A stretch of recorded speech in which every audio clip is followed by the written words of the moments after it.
Imagine a place where the very concept of time seems to have frozen alongside the ocean. Here, at the very crown of the planet, eternal ice reigns supreme. In this land, spring never announces itself with the rustle of young leaves or the singing of birds in tree canopies. Here, spring is a piercing howl of wind that does not caress, but cuts the face like an invisible razor, and a frost so intense that every exhale instantly turns into a cloud of sharp crystals. Welcome to Antarctica, the last great frontier.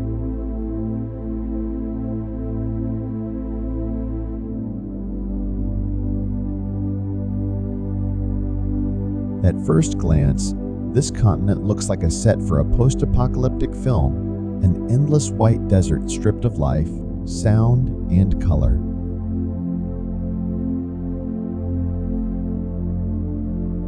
It is the harshest and most inhospitable land on the map, shrouded in an ice armor up to 4 kilometers thick. Valleys stretch out here that haven't seen rain in millions of years, and riverbeds carry not water, but frozen time, slow-moving glaciers.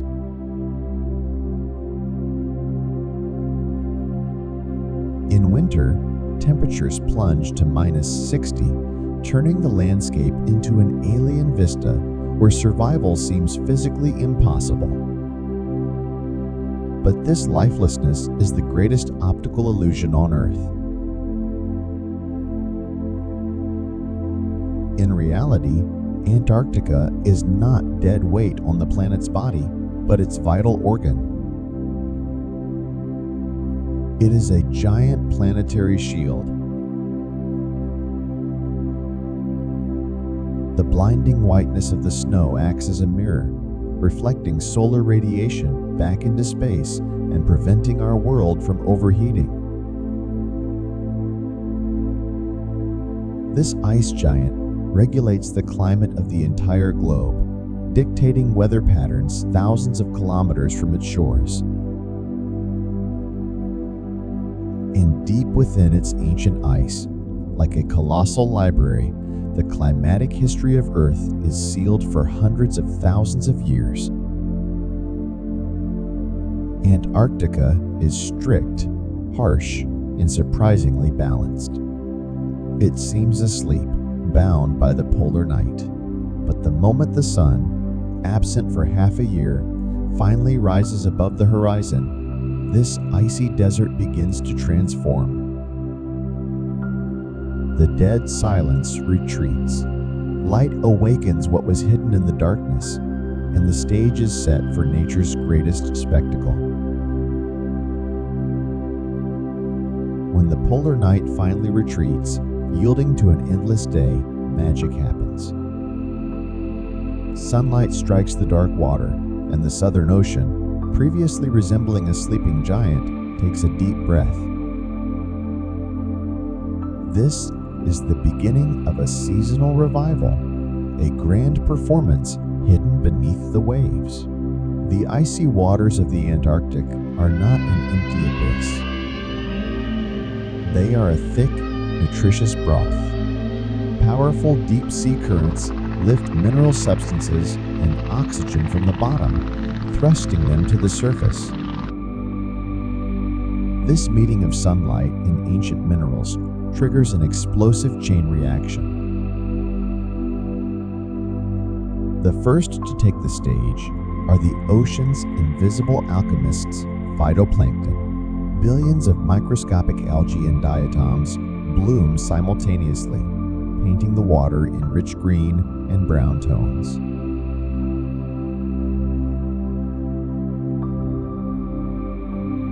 These tiny creatures are the true masters of the food chain. They turn sunlight into pure energy and perform a titanic task of cleaning the planet, absorbing carbon dioxide, locking it within their cells, and and taking it to the bottom when they die.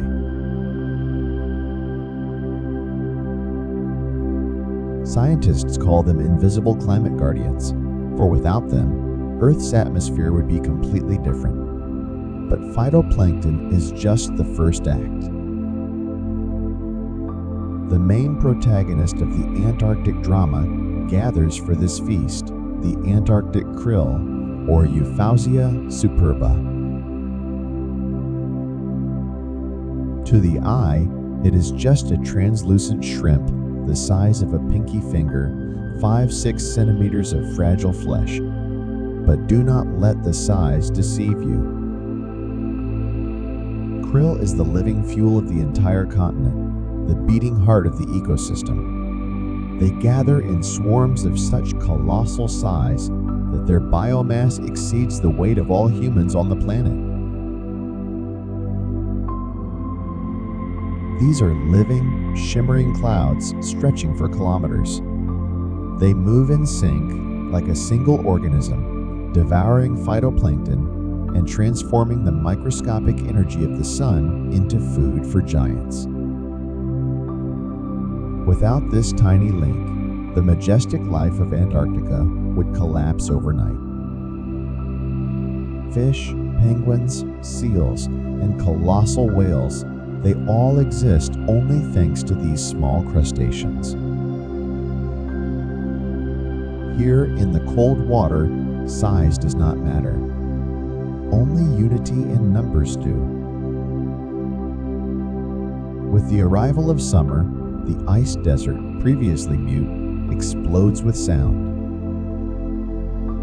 Millions of voices slice through the frosty air. The true masters of the coast are returning. Penguins.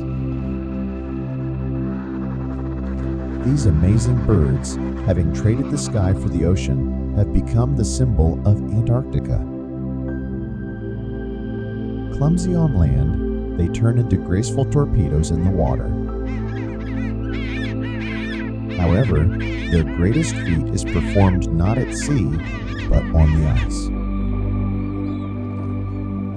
Towering among them are the emperor penguins, the largest of all. Standing up to 1.2 meters tall, they look like living monuments to resilience. Their story is an epic of parental love, bordering on madness. When other inhabitants flee the Antarctic winter for the north, the emperors march south into the very heart of darkness. There, where temperatures drop to -60 and winds accelerate to 200 kilometers per hour, the males achieve the impossible. They do not leave their nests, though it is hard to call bare ice a nest. The males stand motionless for weeks, holding a precious egg on their feet and covering it with a warm fold of fat. To avoid death, they huddle into dense groups, creating a thermal turtle. Inside this living cocoon, the temperature can rise to plus 35 degrees Celsius while hell rages outside. The birds constantly move in a slow, hypnotic rhythm, changing places. Those freezing on the edges move to the center. Those warmed up step out to face the wind. This is the collective mind in action, where selfishness means death for all. And when spring brings the first fluffy chick from the egg, it is the ultimate proof that life can defeat even absolute cold.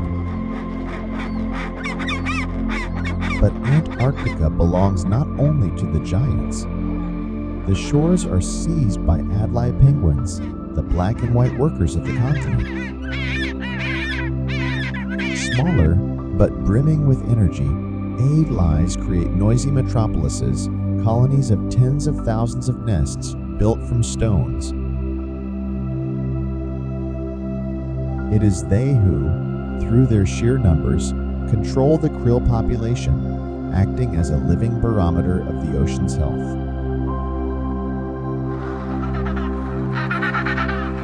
Closer to the rocks, we Gentoo penguins settle. They play the role of unexpected gardeners. Their guano, rich in nitrogen, fertilizes the barren stones, allowing life to take hold: mosses, lichens, and tiny insects.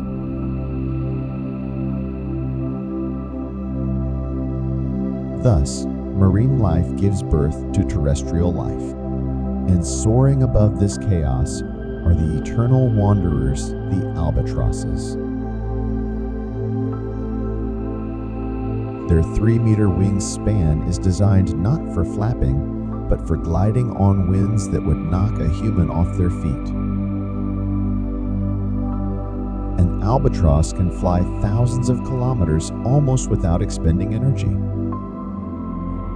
They are the ocean's sanitary workers, clearing the waters of carrion, closing the circle of life and death, linking the cold sea and the endless sky. If the wind rules the surface, a different life rules beneath the ice shell, hidden, ancient, and musical in its own way. Here, in the Twilight Zone, lives the Weddell seal. Arguably the most cold adapted resident of the planet, it hasn't just lived among the ice, it has conquered it. The seal expertly gnaws breathing holes through the ice with its teeth and remembers their locations even under meters of snow. But the most amazing thing is its voice. Underwater, the song of the Weddell seal sounds like complex electronic music, whistles, trills, and cosmic vibrations echoing for kilometers. But there is a shadow in these waters, the leopard seal, a true solitary predator patrolling the ice edge. With its serpentine grace and reptilian smile, it seems like an alien from the era of dinosaurs. It hunts penguins, sometimes even other seals. Cruel? Perhaps. But in nature, there is no good or evil, only necessity.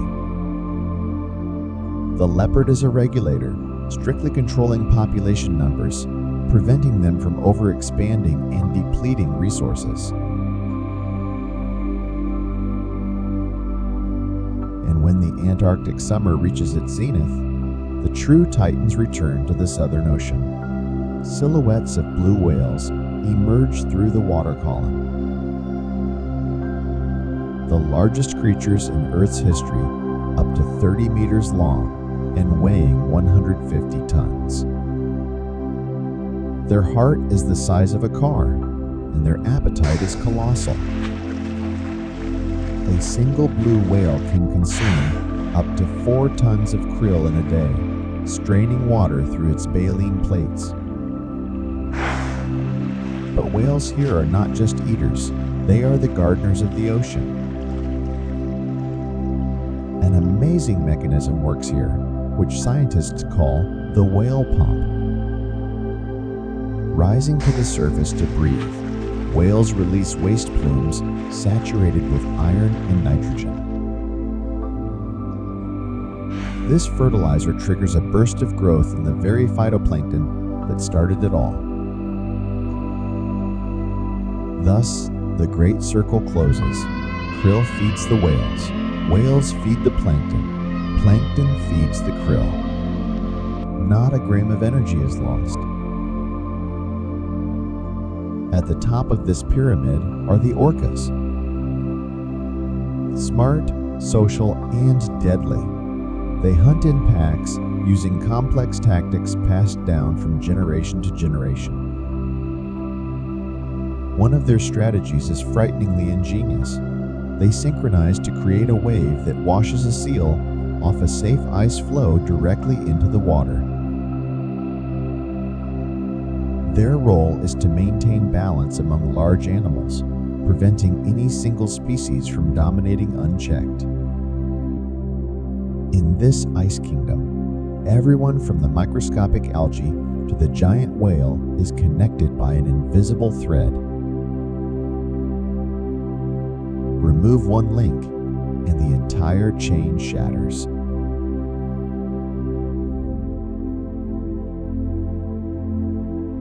Life in Antarctica is a constant rebellion against the laws of physics.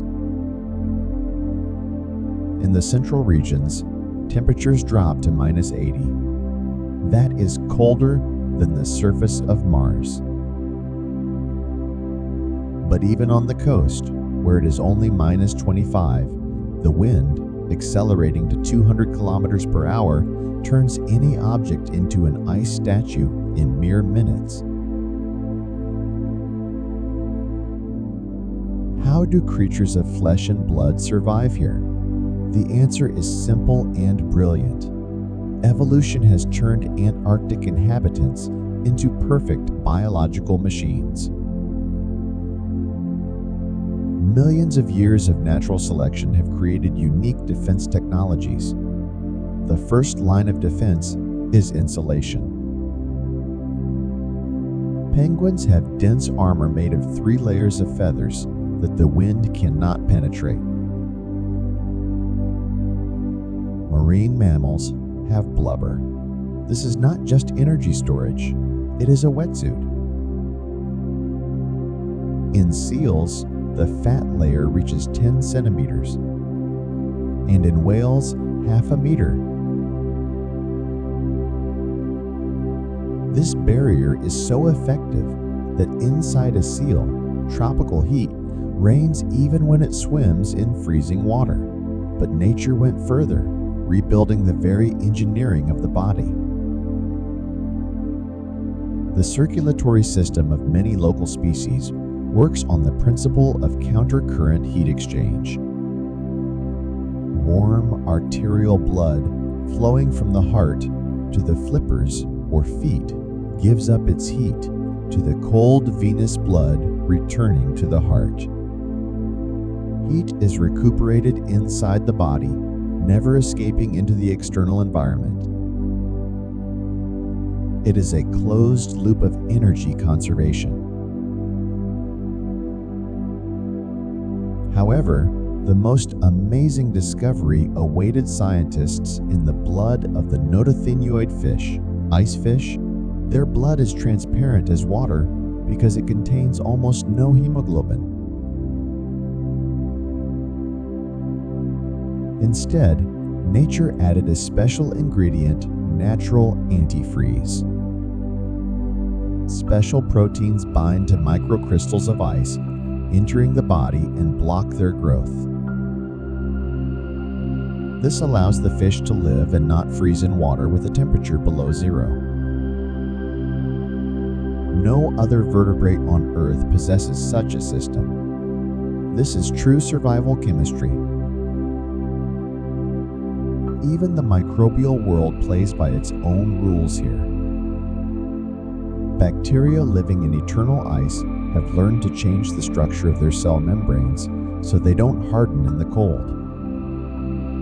And if it becomes truly unbearable, they fall into suspended animation. They slow their metabolism almost to 0, turning into biological time travelers.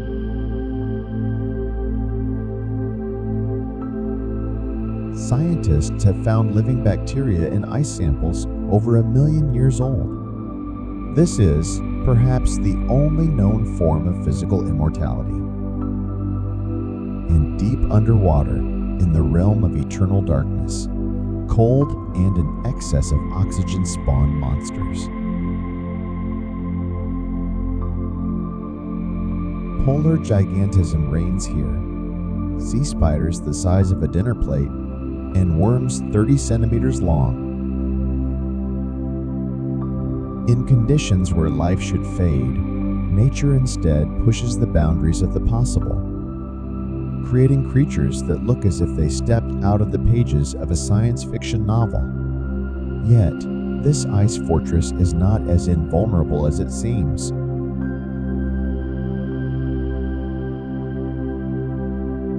Antarctica is a tightrope walker balancing over an abyss. Antarctica is not just a continent, it is Earth's black box.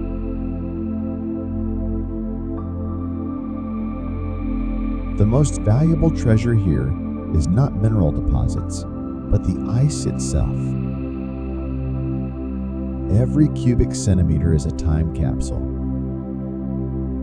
Tiny air bubbles trapped in glaciers hold the atmosphere's composition for millions of years. By studying these ice cores, long cylinders of ice drilled from the depths, scientists read the planet's past like an open book. They see how Earth breathed, how the climate changed, and when catastrophes occurred. And today, this data sounds like an alarm siren. The poles are warming 3 times faster than the rest of the planet. The ice shield, which seemed eternal, is beginning to tremble. In the west of the continent looms a threat that glaciologists call the Doomsday Glacier, the Thwaites Glacier. This giant, the size of Great Britain, is already unstable. It is sliding into the ocean like a slow but inevitable avalanche. If it collapses completely, global sea levels will rise by 65 centimeters. This is not just a number, it means flooded coastal cities, vanished island nations, and millions of climate refugees. But the threat is not just in the water level. Antarctica is the heart of the global climate system. Cold water flowing from glaciers forms powerful deep currents that encircle the entire globe, transporting heat and nutrients from the equator to the poles. If the ice melts, the water will become too fresh and light. The global conveyor belt will stop. The planet's pulse will falter. This will echo as droughts where rains once fell and hurricanes where there was once calm. The living world of the Antarctic will be the first to take this blow. Remember the krill? In winter, their larvae hide and feed under the ice. No ice means no nursery for the krill. No krill means the entire food pyramid collapses. Penguins will be left without food. Whales will not have enough energy for migration. Scientists call this the cascade effect. The Antarctic ecosystem balances on a razor's edge. It is amazingly resistant to cold, but completely defenseless against heat. The slightest change in temperature, salinity, or wind direction triggers a chain reaction that can no longer be stopped. Antarctica is the only continent on Earth that has no master. There are no borders, no armies, no indigenous peoples. It is no man's land, which has become everyone's land. In 1959, humanity performed perhaps its wisest diplomatic act by signing the Antarctic Treaty.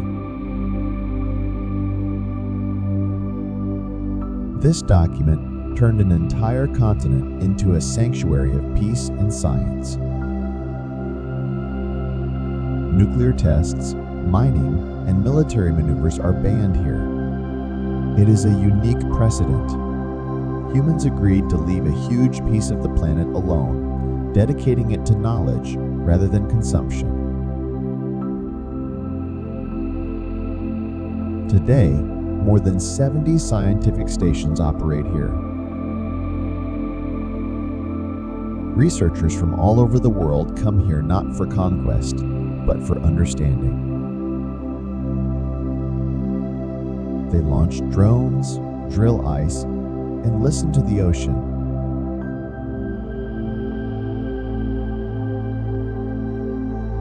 Turning the continent into a global open-air laboratory. However, even protected by paper, Antarctica is not isolated from our mistakes.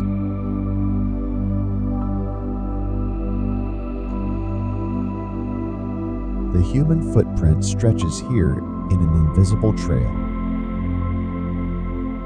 Microplastics are found in the purest snow and water. The hum of ship engines disrupts whale navigation and frightens penguins.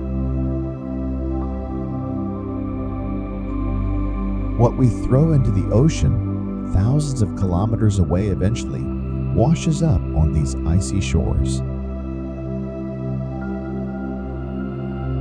Antarctica brutally but honestly teaches us the ultimate lesson: humility. Here, amidst the white silence, man realizes his insignificance. Nature here is not conquered. It merely temporarily allows us to be present. This continent shows that there are no distant problems in our world. What starts at the pole returns to us as a storm in the tropics, a drought in the fields, and a flood in the cities.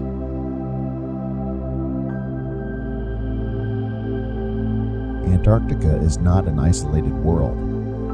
It is our civilization's thermostat, and if it breaks, the entire mechanism will shudder. But this story is not about hopelessness. It is about a chance. Antarctica is a mirror. Looking into its ice, we see not only Earth's past, but our own future. It is the last clean slate on which we can still write a history of harmony, not destruction. While the ocean moves, while the Thwaites Glacier holds, while the penguins return to their nests, we have time. Time to understand the simple truth whispered by this ice giant. We are not the owners of this planet. We are only a part of it. And while the ice heart of Antarctica beats, Earth itself is alive.